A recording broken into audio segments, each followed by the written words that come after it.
Everyone reckons Shane van Gisbergen is struggling on ovals because he's slow. They're dead wrong. The bloke who just won 6 of 7 NASCAR road courses and equaled Jeff Gordon's 3 straight from pole record is not slow. He's got an average oval finish sitting down near Cody Ware and the back markers, 27th, DNF after DNF, spun into the wall at Vegas, lost a wheel at Martinsville.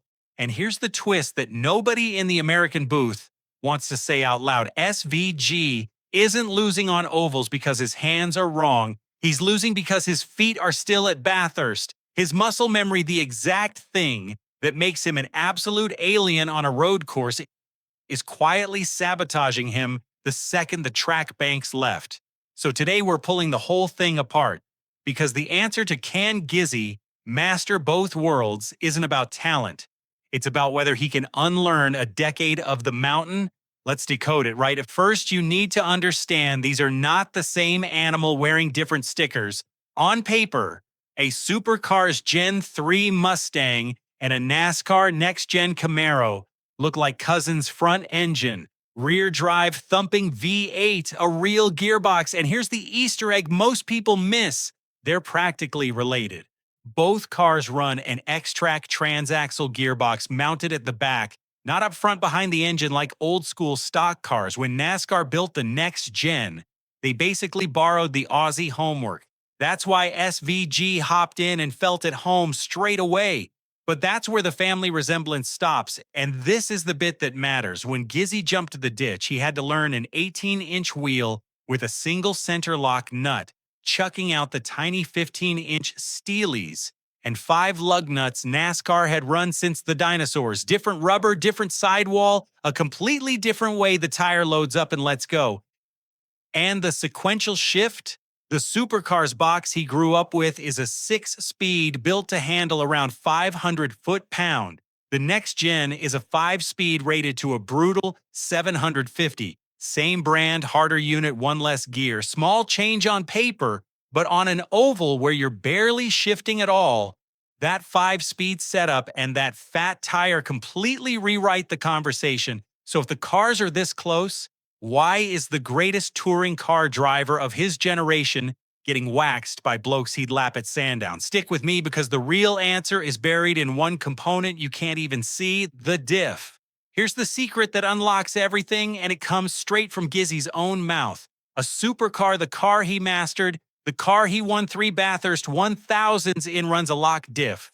A spool, both rear wheels welded together effectively, always turning at the same speed. Now, a locked rear is savage. It fights you in the corner. It wants to push wide. It chews the rears. So how does a Supercars driver make a locked car actually rotate and turn in? This is the genius bit. They run a ton of rear brake bias, and they play the clutch and the throttle with their feet in the brake zone to control that rear axle locking up, using it to help the back end swing round and point the nose at the apex.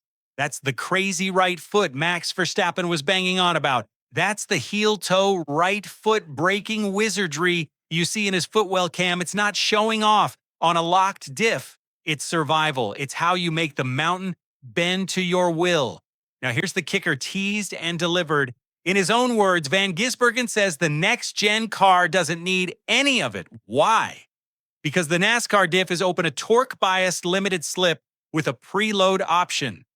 It's not a spool. The rears aren't locked together fighting you. So SVG can just run massive front brake bias. The rear doesn't lock up under brakes, and all that beautiful clutch dancing footwork he spent 15 years hardwiring into his brainstem is completely unnecessary. Sit with that for a second. His single greatest weapon, the thing that makes him untouchable at Sonoma, is redundant in the exact car he's now racing full-time. On a road course, it doesn't hurt him because his tire management is so freakish it doesn't matter. But on an oval, where the margin between a good driver and a great one is a couple thousandths, where handling is everything and there are no corners to make up time, that's where every ounce of unlearned habit becomes an anchor. And there's one more layer to this, because the fear part of the equation is even wilder.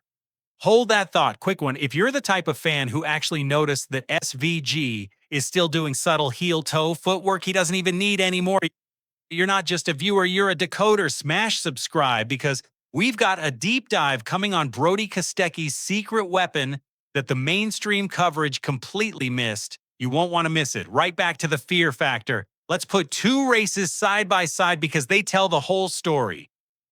Chicago 2025 street course, concrete walls, one mistake away the entire lap. SVG doesn't just win, he wins by 15 seconds, sweeps the weekend, does a burnout the length of Straya. Full noise, total control, nobody within cooey. That's the Bathurst brain doing exactly what it was built for, threading a rear drive V8 through a tight, unforgiving wall-lined circuit where trail braking and tire saving are king. Now flip it.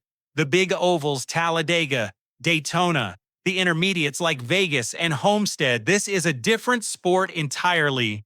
It's not about carving one perfect line. It's about pack racing, drafting, reading 40 cars 3 wide at 190 miles an hour, and running the car right on the ragged edge of grip for 500 miles when you can't feel the rear the way you're used to. At Vegas, something let go in the right front and he was gone into the wall. At Homestead, a lap down, fighting an ill-handling car all day.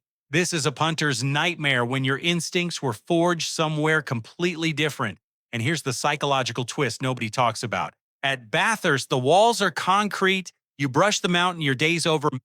Maybe worse, that fear is baked into every Supercars driver's bones. It makes them surgical, precise, respectful of the edge. But NASCAR ovals have safer barriers, energy-absorbing walls designed so you can lean on them, bump, trade paint, and live. Rubbing is racing over there in a way it simply cannot be at Bathurst. So SVG's hardwired respect for the wall, the thing that keeps you alive on the mountain, might actually be making him too cautious, too clean, in an arena where the blokes beating him grew up leaning on each other since they were in Legends cars.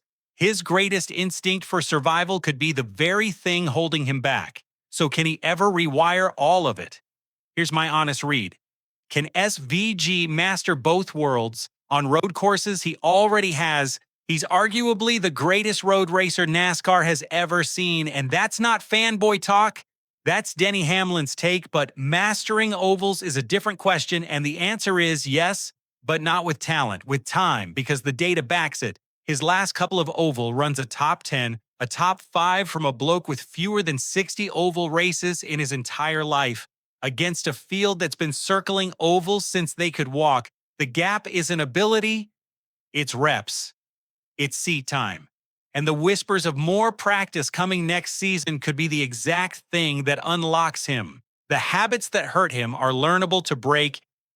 It just takes 1,000 laps of grinding against the muscle memory of the mountain. Here's the real twist, though. The thing making him great on road courses, that right foot heel-toe artistry, is so dominant that American drivers are literally trying to copy it and failing. Logano tried it at the Glen and bailed. Chastain says his feet are on the wrong pedals and he's given up. NASCAR is reportedly even looking at whether the technique's above board. So that's your decoder challenge for the comments, and I want a real answer, not a one-liner. If SVG's shifting style becomes the meta and the whole field is forced to relearn how to drive to beat him, does NASCAR eventually ban the Aussie heel-toe technique to protect its own? Bathurst brain versus Daytona bravery. Drop your verdict below. I'm reading every single one. See you in the next Decode.